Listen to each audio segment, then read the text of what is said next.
তাহলে মহব্বত যদি করতে হয়, ভালোবাসা যদি করতে হয়, প্রেম যদি করতে হয়, মহব্বত যদি রাখতে হয়, আল হুব্বু ফিল্লাহি ওয়াল বুগযু ফিল্লাহ, আল্লাহর জন্য করো, আল্লাহর জন্য ভালো। একবার জোরে বলুন, একবার জোরে হবে না? আল্লাহর জন্য মানুষকে ভালোবাসে, ভালোবাসা আপনার জন্য জায়েজ। আমাদের নন যুবক ছেলেরা সবই জন যুবক যুবক যুবতীরা সব প্রেম করে। প্রেম জায়েজ আছে বলো? হালাল, আমি বলে যাচ্ছি, তবে শর্ত আছে। কি আছে? যে মেয়েটাকে ভালোবাসবেন, যে ছেলেটাকে আপনি ভালোবাসবেন, আল্লাহর জন্য ভালোবাসতে হবে। কার জন্য? আল্লাহর জন্য। হাদিস পাকে আছে, আবু দাউদ শরীফের ভিতরে এবং ইবনে মাজাতে একটা ঘটনা এসেছে সাহাবায়ে হুজুরদের। কি বলছে?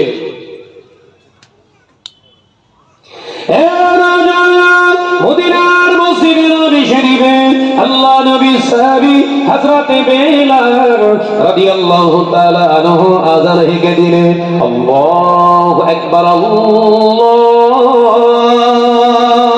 আকবার। এই আযান যখন হেঁকে দিয়েছে, মদিনার মসজিদে নবী শরীফে সাহাবায়ে কেরামেরা দলবদ্ধভাবে নামাজ আদায় করতে যাচ্ছে। হঠাৎ দেখতে পাওয়া যায় মহিলা সাহাবী হুজুরেরাও রাস্তা দিয়ে হেঁটে হেঁটে হেঁটে হেঁটে নামাজ আদায় করতে যাচ্ছে। হঠাৎ দেখতে পাওয়া যায় মদিনার রাস্তার ধারে দাঁড়িয়ে একজন যুবক রাসূলুল্লাহর সাহাবী দাঁড়িয়ে রয়েছে। একজন মহিলাকে ইন্ডিকেট করে কথা আওয়াজ তুললেন, আসসালামু আলাইকুম। ও মদিনার সুন্দরী, দাঁড়ান দাঁড়ান। আল্লাহর বান্দিটা দাঁড়িয়ে গেলে সঙ্গে সঙ্গে আওয়াজ দেয়, কি ব্যাপার? না আপনি একটু দাঁড়ান, আপনার কাছে আমার প্রেমের প্রস্তাব আমি পেশ করতে চাই। ওই সময় আল্লাহর নেক বান্দি রাসূলুল্লাহর সাহাবী বলেছিলেন, এখন তোমার সঙ্গে প্রেমের প্রস্তাব পেশ করবে তুমি, আমার কাছে তোমার প্রেমের প্রস্তাব তুমি পেশ করবে। যে সময়টা তোমার জন্য আমি ব্যয় করব, এই সময়টা আমার কাছে নাই, কারণ মদিনার মসজিদে নবী শরীফে আযান হয়ে গিয়েছে। আমার আল্লাহর সঙ্গে আগে ভালোবাসা করব, সময় থাকলে দেখা যাবে। একটা জোরে হবে না? আগে প্রেম কার সঙ্গে? কথা বলছে না কেন? হ্যাঁ, আল্লাহর প্রথম প্রেম পত্র হলো সূরা ফাতিহা, উম্মুল কুরআন।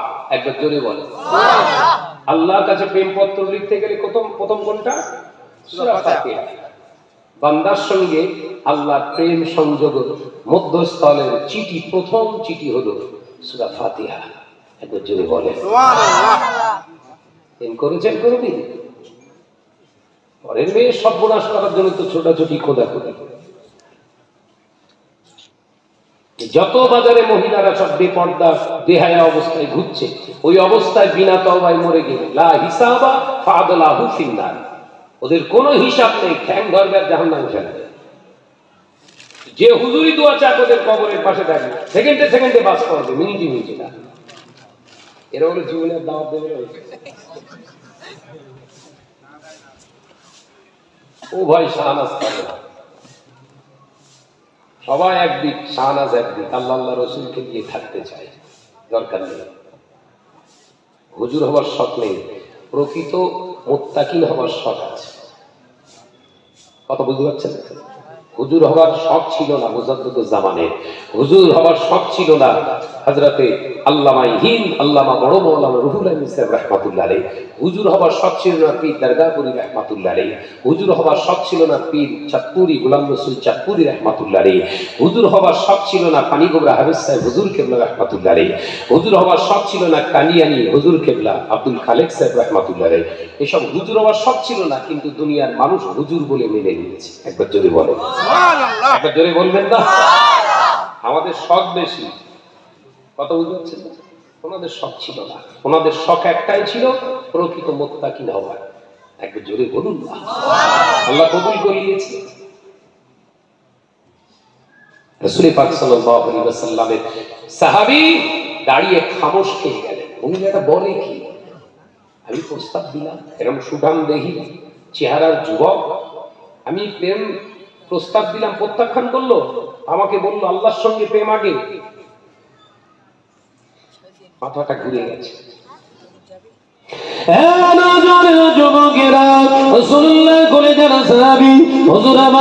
দেখতে পাওয়া যায় হঠাৎ করে খামোশকে দাঁড়িয়ে গেলেন। হুজুর চিন্তা করলেন, একজন মহিলা যদি আমাকে এরকম কথা বলতে পারে, কি এমন জীবন তৈরি করলাম, কি এমন জীবন আমি বানালাম যে একজন মহিলার কাছে আমাকে এমন কথা শুনতে হয়।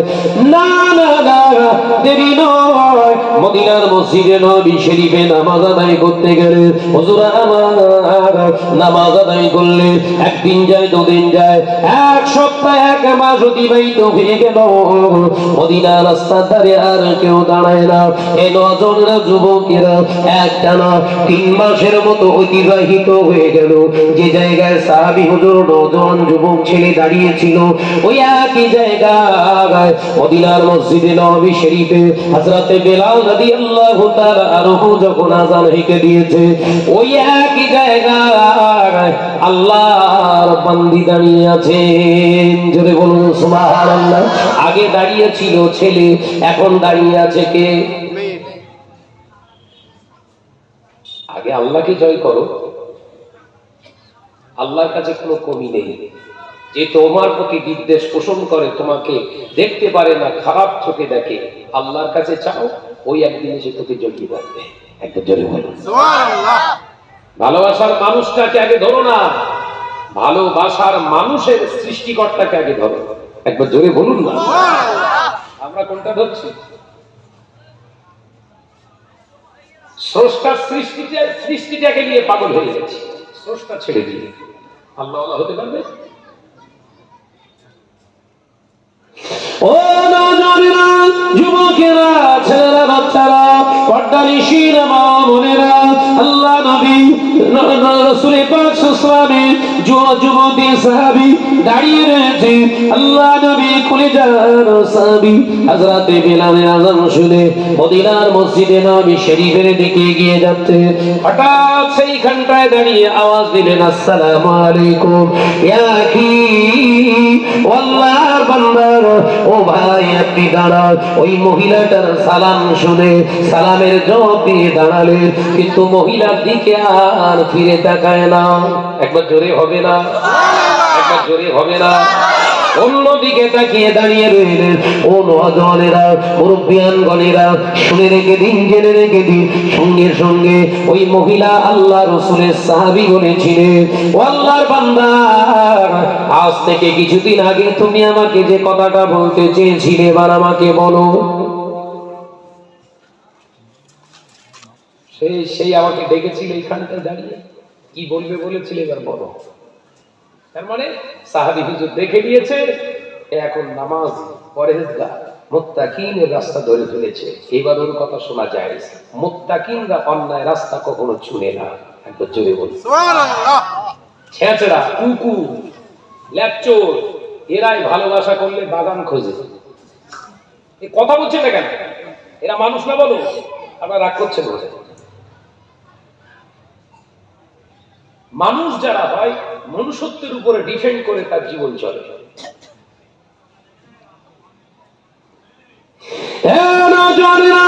যুবকেরা, ছেলেরা, বাচ্চারা, পর্দানিশীরা, মা বোনেরা, আল্লাহ নবী কলিজার সাহাবী নওজোয়ান জবাব দেয়, না না না, আমার আর বলার কিছু নাই, যেটা আমার ছিল না আমি পেয়ে গিয়েছি। আমার সঙ্গে আপনার আর কোনো কথা থাকতে পারে না, কারণ মদিনার মসজিদে নবী শরীফে হযরতে ভাই বেলালের জবান দিয়ে আমার আল্লাহ, তিনি আমাকে আগে ডেকেছে। তোমার ডাকের আগে আমার আল্লাহ ডাকে, তাই আমার আল্লাহর ডাকে আগে সাড়া দিতে হবে। কোনো তার কথা বলে হুজুর আমার চলে গেলেন। এই মহিলা সাহাবী এবার কাঁদতে কাঁদতে মদিনার মসজিদে নববী শরীফে গেলেন। আল্লাহ নবী জামাতে নামাজ আদায় করালেন। আসরের নামাজের পর আল্লাহ নবী ঘুরে বসে সাহাবায়ে কেরামদের কাছ থেকে কথা শুনতে। আল্লাহ নবী যখন ঘুরে বসে সাহাবায়ে কেরামদের কথা শুনতে লাগলেন, হঠাৎ দেখতে পেলেন রাসূলুল্লাহর কলেজার সাহাবী মদিনার মসজিদে নববী শরীফে আম্মা জান হযরত আয়েশা সিদ্দিকা রাদিয়াল্লাহু তাআলা আনহার হুজরার পাশ থেকে অর্থাৎ বাবে আর নিসার কোল থেকে কান্নার আওয়াজ, মহিলার কান্নার আওয়াজটা রাসূলুল্লাহ কানে চলে গিয়েছে। ও বাবাজিরা, রাসূলুল্লাহর পিছনে মহিলা সাহাবী হুজুরেরাও নামাজ আদায় করতেন, কিন্তু শর্ত হলো আজও বিদ্যমান আছে মদিনার মসজিদে নববী শরীফে এখনো একটা জায়গা বিদ্যমান আছে, যে জায়গায় একটা গেট তৈরি করা আছে বাবে আন নিসা বলে, মহিলাদের প্রবেশদ্বার, যে দরওয়াজা দিয়ে পুরুষ রাসূলুল্লাহর দরবারে আসতেন সাহাবায়ে কেরামেরা, সেই দরওয়াজা দিয়ে কোনো মহিলার ঢোকার পারমিশন ছিল না। একবার জোরে হবে না? আর আমি হুজুর সেজে বলো মহিলাদের সঙ্গে সব বসে কি গল্প হুজুর, আরে ও হুজুর না খেজুর, কত জেনে গেছে। এখন আমি নিজে চোখে দেখেছি দুবার, আল্লাহ পাকের খাস রহমত। আবার এই নিয়ত করেছি রমজানে যাব মদিনার মসজিদে নববী শরীফে। মদিনার মসজিদে নববী শরীফে ঠিক দক্ষিণ সাইডে একটা মাঝখানটায় আল্লাহ রাসূলের ঘর ছিল, যেটা আম্মা জান হযরত আয়েশা সিদ্দিকা রাদিয়াল্লাহু তাআলা আনহাকে রাসূলুল্লাহ নিয়ে থাকতেন। তার পাশেই হচ্ছে রাসূলের মাজার মুকাদ্দাস, তারপরেই হচ্ছে মসজিদে নববী শরীফ। আর ঠিক তার আগেই বাবে আন নিসা একটা গেট আছে, ওইখানটা দিয়ে ঘুরে ঢুকে মহিলা সাহাবায়ে কেরাম রিদওয়ানুল্লাহি তাআলা আলাইহিম আজমাইনগণ সেইখানটায় বসতেন, সেইখানেই নামাজ আদায় করতেন রাসূলুল্লাহ ইমাম, আর সমস্ত সাহাবায়ে কেরাম মহিলা পুরুষ সকলেই মুসল্লি। একবার জোরে বলুন সুবহানাল্লাহ। এখনো সেই জায়গা ঘেরা আছে না? এখনো আছে। রাসূলুল্লাহর জন্য যদি সাহাবায়ে কেরামদের জন্য আলাদা যদি জায়গা হয়, তুমি কোথাকার কে দুটো আমরা ভাতে দে মহিলাদের সঙ্গে একসঙ্গে বসে গল্প করছো, বললি শাহনাজ খারাপ কথা বলছেন এখানে? পর্দা আছে তোমার কাছে না জর্দা? তোমার পর্দা আছে তো না জর্দা হয়ে গেছে? কিছু কিছু হুনু মলি সাহেব নিজেকে বিরা হাম্বু তাম্বু করে বিশাল পরিচয় দেওয়ার চেষ্টা করছে মিডিয়ায়, এই স্টেজে রেখে দেখি যে মহিলাদের নিয়ে বোখারি পড়াচ্ছে। সমাজকে কি দিয়েছো? শিক্ষা। ও শিক্ষা ইসলাম চাইনি। যে শিক্ষার ভিতরে জাতিকে জাহান্নামের রাস্তা চুনে দেয়া হয়, ওই শিক্ষা শরীয়ত কখনো চায় না। তোমতো হুনু সাহেব মাথায় নয় পায়ের নিচে রাখতে হবে। মহিলাদের স্টেজে ফেলা যায়? বোরখা পরিয়ে কি সুন্দর করে লেবাস করিয়ে দিয়ে নিজে মাঝখানে বসে পাগড়ি মাথায় দিয়ে আর মহিলাদের বলছে বোখারি পড়ো, বোখারি খতম হচ্ছে। লাউড স্পিকারে মহিলারা কথা বলা তো দূরের কথা, রাসূলুল্লাহ বললেন মহিলাদের কণ্ঠস্বর উচ্চ আওয়াজ লফজ, এই শব্দটা আওয়াজটা যেন বেগানা পুরুষ না শোনে, এটা তোমাদের জন্য জাহান্নামের খোরাক হবে। তুমি কোথাকার কে দুটো আমরা ভাতে দিয়ে স্টেজে তুলে বোখারি পড়াচ্ছ, দেখাচ্ছ হামসে বাড়া কই নেই, মরে দেখ খবর আছে। দাদা হুজুর পারতেন না? এই কথা বলছেন না কেন? দাদা হুজুর পীরকেল্লা পারতেন না? আল্লামা হুজুর অসংখ্য মাদ্রাসা তৈরি করে গেছে, শুধু বাংলাদেশের 1400 হুজুরের মাদ্রাসা আছে। আল্লামা হুজুর ওইসব আল্লামা হুজুর রাহমাতুল্লাহ আলাইহি 1400-এর উপরে মাদ্রাসা আছে শুধু বাংলাদেশে। মহিলা মাদ্রাসা আছে অসংখ্য। সেই মাদ্রাসায় হুজুর যখন প্রতিষ্ঠিত করেছে, হুজুর তো ইচ্ছা করলে ওই মহিলাদের নিয়ে কোরআন একটু, বাবা তুমি একটু পড়ো তোমা, বলতেন না? ছোটবেলায় দরবারে ফুলপুর শরীফ থেকে মানুষ হয়েছে, আব্বাজান মেজলা হুজুর পীর কেবলা মুরিদ করাতেন, বায়াত গ্রহণ করাতেন। কিভাবে গ্রহণ করতেন? কিভাবে? জানালা দিয়েছে, বড় পাগড়ি ছিল, জানালা দিয়ে বড় পাগড়ি গলিয়ে দেবে, জামশের হাজি সাহেব দাও। মহিলারা যেন জানলা না খোলে, ওই জানালা যতটুকু খুলবে পাগড়ি ঢোকার মতো, ওর ভেতর দিয়ে পুরুষ ওই সাইডের ঘরে মহিলারা বসে ওই পাগড়ি ধরে বায়াত গ্রহণ করবে। একবার জোরে বলেন, একবার জোরে বলেন না। স্টেজে যদি পাঠানো হচ্ছে তো হুজুরগিরি ঘোচাবে, ইসলামকে নষ্ট করবে, এরম এক শ্রেণীর এরম বিদ্যা। ইসলামকে নষ্ট করবে কারা? এরাই। সমাজে প্রতিপত্তি নিজের অস্তিত্ব বহাল টিকিয়ে রাখার জন্য হারামকে হালাল বানিয়ে দেবে। দাদা হুজুরকে বড্ড মানো না? দাদা হুজুর জিন্দাবাদ, খুব দিচ্ছ, কি করছো? আমার দাদা হুজুরের কৃষ্টি কালচার এটা বললেই সাহস খারাপ। কথা ঠিক না ভুল? জোরে বলে। ঠিক। যুবকেরা, ছেলেরা, বাচ্চারা, পর্দানিশীরা, মা বোনেরা, আলোচনা বুঝুন। ইসলাম কি জিনিস, ইসলামটাকে জানার চেষ্টা করুন, বোঝার চেষ্টা করুন। আল্লাহ নবী তো জানে বাদশাহ হাবিবুল্লাহ নবী জনাবে মুহাম্মদ রাসূলুল্লাহ সাল্লাল্লাহু আলাইহি ওয়াসাল্লাম হুজুর আমার মদিনার মসজিদে নববী শরীফে সাহাবায়ে কেরামদের নিয়ে, হুজুরদের নিয়ে যখন আলোচনা শুরু করলেন, হঠাৎ কান্নার আওয়াজ শুনে আল্লাহ নবী আওয়াজ দিলেন, মা, ও মা জননী, মা, কি হয়েছে আপনার? মনের কি কষ্ট? আমি রাসূলুল্লাহকে একবার শেয়ার করো। আল্লাহ নবীকে বললে, ইয়া রাসূলুল্লাহ, ইয়া হাবিবাল্লাহ, হুজুর আমার মনে কষ্ট, আমার মনে ব্যথা। আপনার একজন জন সাহাবী দিয়েছে, একজন নওজোয়ান যুবক সাহাবী দিয়েছে। কেন, কি হয়েছে? ইয়া রাসূলুল্লাহ, হাবিবাল্লাহ, আমি মদিনার মসজিদে নববী শরীফে হঠাৎ একদিন মদিনার মসজিদে নববী শরীফে আযান শুনে নামাজ আদায় করতে আসছিলাম। কিছুদিন আগে হুজুর মদিনার রাস্তার ধারে দাঁড়িয়ে নওজোয়ান আপনার সাহাবী আমাকে ডেকে প্রেমের প্রস্তাব দিয়েছিল। হুজুর আমি সেদিন গ্রহণ করিনি। সেদিন আমি বলেছিলাম, আগে আপনার সঙ্গে প্রেম নয়, আগে আল্লাহ আল্লাহ রসুলের সঙ্গে প্রেম করতে শেখো।